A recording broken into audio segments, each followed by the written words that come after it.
I mean, this is a bizarre place. And it doesn't take very long, and I'm sure you've experienced this if you've stayed here for any length of time. You come in, you're fresh from the outside, you're off the boat, from the farm, still got shit on your shoes, you're in here, people are charmed by that, that you've still got shit on your shoes. They're charmed by the fresh approach you bring to it, and that's a real thing.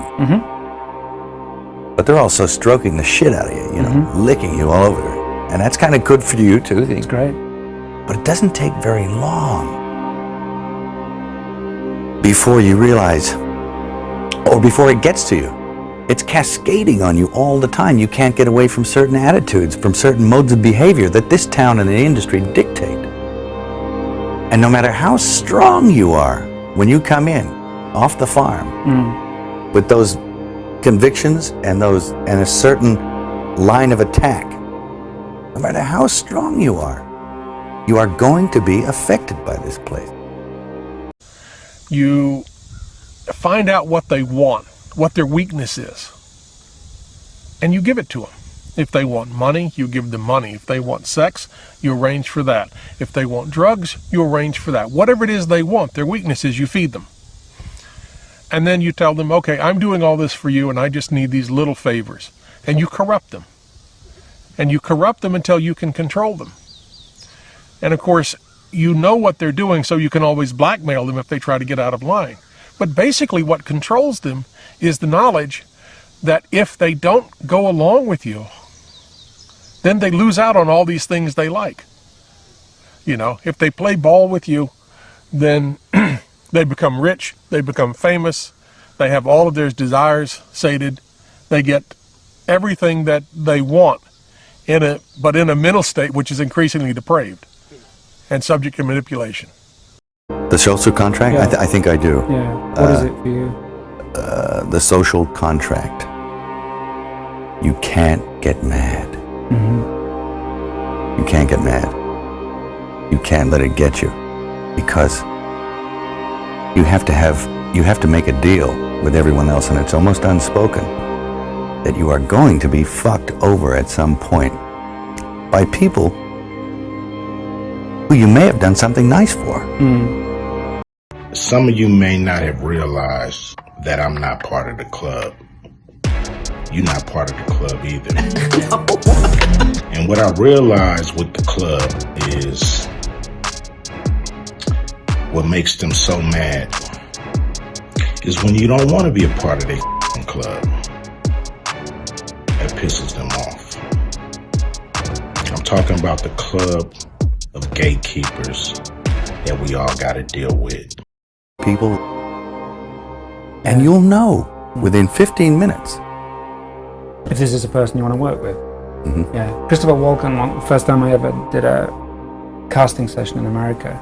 Yeah. Terrified me. Me too. I mean, fucking hell. I came to meet the guy. They said, oh, he's flying in from God knows where. Yeah, but he didn't need a plane, right? Yeah. It's like he didn't need a plane. He came in, he was doing all the kind of Scorsese stuff.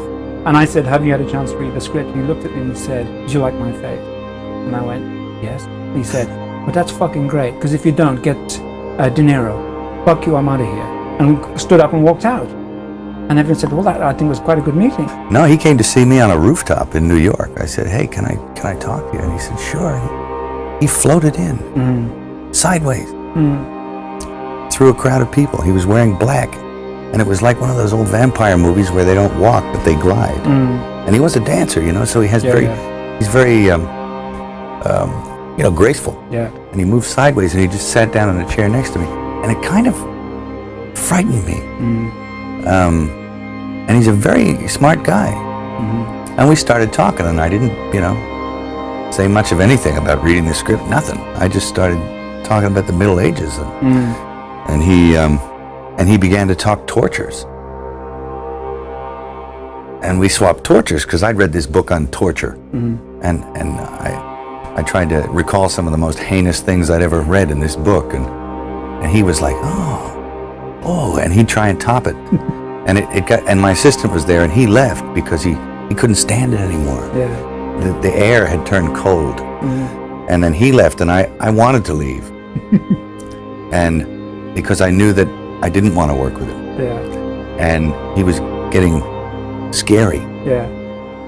And then I turned around and it was on top of the Peninsula Hotel.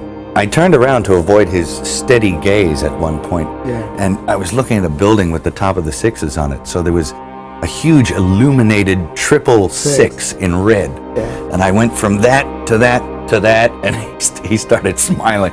And I thought, oh no, Chris Walken is the Antichrist, Yeah. you know? Otherwise, you'll eat yourself alive. And I think it takes that kind of cockroach resilience to survive in this town. When I came over here, I was in my mid-20s. Right. The first time I really came over here. You know, I had a whole bunch of weird paranoid suspicions about what the hell was going on because there was a lot of stuff I couldn't understand. Right. And nobody was really bothering to explain it to me. They don't. And and I formed a bunch of opinions about the town and about the people in it that were like, surely that couldn't be, because a whole place can't be like, you know, Weird Town, you know, where the stranger wanders in and all the people are in the bar and they all shut up when he looks at them, and they tell you don't go into the house on the hill, and it's like that. And then you go away and you think, no, I was wrong. I mean, that's insane thinking. I'm paranoid. I imagined that stuff. That couldn't be the reason for why so-and-so was acting like, could it? And then you find out later on the track that you were exactly on track with a lot of this stuff. Not specifically on track, but that you could, that some of your worst nightmares were real at the time, and you think, now this is what I mean by actually starting to swim up or downstream with the rest of the salmon, you know, eventually, if you stay here long enough. Yeah. You'll find yourself doing that. And you have to... There's a way of doing it without doing it. That takes time. And it takes relaxation. Not being uncomfortable about Not being uncomfortable. Realizing it for what it is. projecting. Understanding what it is. Once you understand it, well, then you're not afraid of it anymore. So you can just walk around it, and through it, and then get on with what you tried to get on with in the first place. A place like this can humiliate you, and it can humiliate you. It can be humbling. I mean, it does rip your life to pieces Is it? if you'll let it. Yeah.